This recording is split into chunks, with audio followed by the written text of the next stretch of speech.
If you want to raise your credit score without going into more debt, the good news is this is absolutely possible. The bad news is most people are given random hacks instead of a clear sequence, so they stay busy but do not see consistent results. A lot of credit advice sounds like this. Open a new card, finance something small, carry a little balance, and wait. That can create more complexity, more anxiety, and more debt risk if your financial base is already fragile.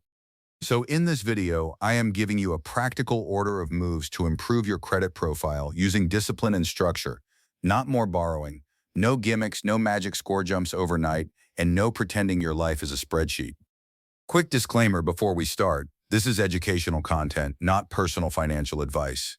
Credit scoring models vary, lender policies vary, and your exact results depend on your full report, account history, and timeline.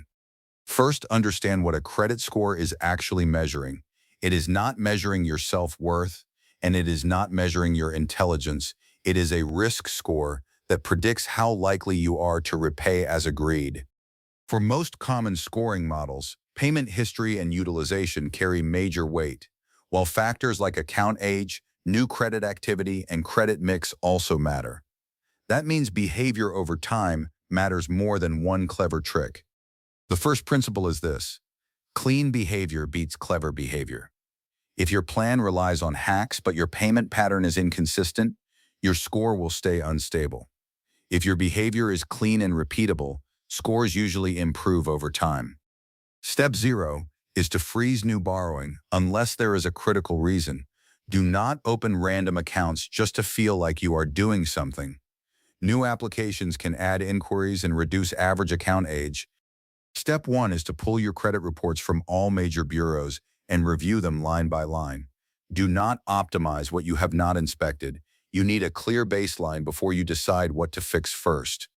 As you review, focus on these categories: missed payments, balances and limits, collection accounts, account status errors, personal information mistakes, and unfamiliar inquiries.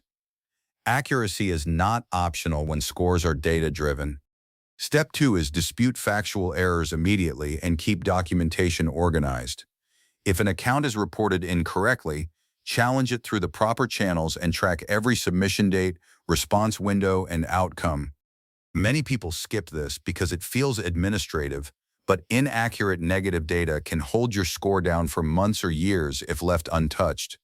Correcting bad data is often one of the highest leverage moves you can make.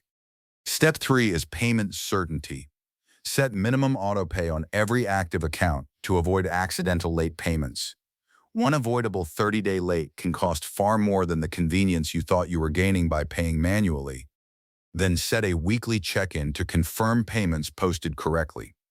Automation prevents many mistakes, but verification protects you from bank glitches, card replacements, and account changes that break autopay behind the scenes.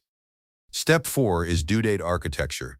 If your due dates are scattered in a chaotic way, request adjustments so dates align with your cash flow rhythm. When due dates match paycheck reality, missed payment risk drops. If you already have past due accounts, contact creditors early and ask about hardship options, payment plans, or reinstatement pathways. Silence makes problems compound. Communication often opens options that reduce long-term damage. Step 5 is utilization control without new debt. Utilization is about reported balances relative to limits, so the goal is to keep reported revolving balances low, especially on statement dates. As a simple working target, keep total revolving utilization under 30%, and if you want stronger scoring conditions, often much lower is better. You do not need to max cards and pay later to build credit. Here is the key timing detail most people miss. Statement date and due date are not the same. Many issuers report statement balances, so paying down before the statement closes can reduce reported utilization even if you pay in full monthly. If needed, make multiple small payments during the month rather than one large payment at the end.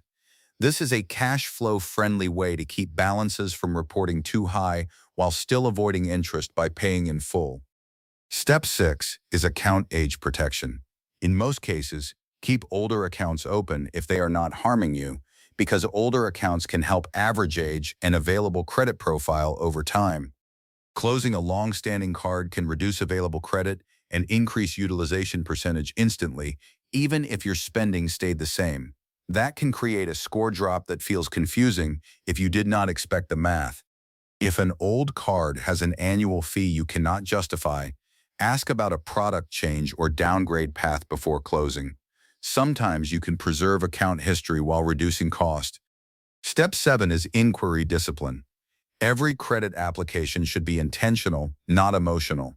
If your goal is score recovery, avoid unnecessary hard pulls and avoid applying for multiple new lines in a short window. This does not mean never applying for anything forever. It means you should apply with purpose, at the right time, for the right product, after your current profile is stronger and your plan is clear. Step 8 is collection strategy with realism. If you have collections, verify ownership and reporting accuracy first. Then negotiate carefully based on your budget and documentation. Paying collections can help your overall financial life, but scoring impact can vary by model and account type. The important point is to combine debt resolution with clean forward behavior so your profile improves from both directions. Step 9 is avoid the myth that carrying a balance improves your score. You do not need to pay interest to prove you can use credit responsibly. Responsible use and on-time repayment are what matter.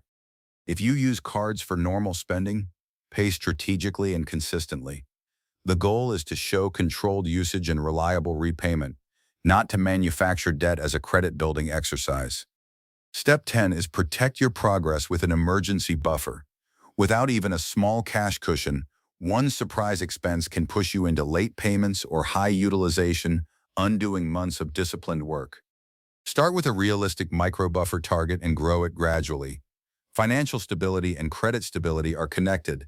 The fewer emergencies you finance with revolving debt, the easier score growth becomes. Now let us talk timeline honestly. Credit improvement is usually a process, not a single event.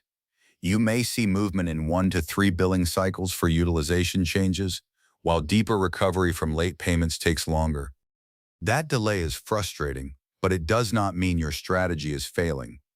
Scoring systems reward consistent patterns over time, so your job is to keep stacking clean months until the trend becomes undeniable. Track a simple weekly scoreboard: all payments on time, total utilization percentage, highest individual card utilization, number of new inquiries, and emergency buffer balance. What gets tracked gets improved. If you are rebuilding as a couple, transparency matters. Shared spending with separate assumptions creates payment mistakes and surprise balances. Shared clarity creates consistent behavior and better credit outcomes. Set one short weekly money meeting with a fixed agenda: upcoming due dates, current balances, statement close dates, and planned paydowns. 15 minutes can prevent mistakes that cost you score points for months. If your file is very thin and you truly need a credit-building product, move carefully. Choose one appropriate product, keep usage tiny, and pay in full on schedule. Do not turn a credit-building tool into a debt trap. The goal is not to avoid credit forever. The goal is to avoid unnecessary debt while building a profile that signals low risk. That is a different mindset, and it leads to smarter decisions. Here are the 5 most common mistakes that slow score growth. 1. Missing a payment by accident because there was no autopay safety net. 2. Letting utilization spike right before statement reporting. 3. Closing old cards too quickly without understanding utilization and age impact. 4. Applying for too many accounts in a short period. 5. Focusing on tricks instead of maintaining clean month-after-month behavior. If you have a major borrowing goal ahead, like a mortgage or auto refinance, plan your credit moves early. Last-minute changes can create noise at the worst time, while planned behavior creates cleaner underwriting outcomes. In high-stakes borrowing windows, keep new applications minimal, keep balances low, and keep documentation organized. Lenders reward stability, and stability is something you can design in advance. So what should you do tonight? Pull your reports, set minimum auto pay, list every statement close date, schedule one weekly credit check-in, and define your utilization target for next cycle. None of these steps are glamorous, but they work because they are repeatable. A repeatable system beats motivation spikes every time, especially when money stress is high. You do not need more debt to raise your score. You need cleaner data, lower utilization, on-time history, and consistent execution. That is the blueprint, and it works when you actually run it. If this helped, comment score, and I will make the next video as a full implementation checklist with a weekly tracking template you can copy. Subscribe for practical money systems that hold up in real life, and I will see you in the next one.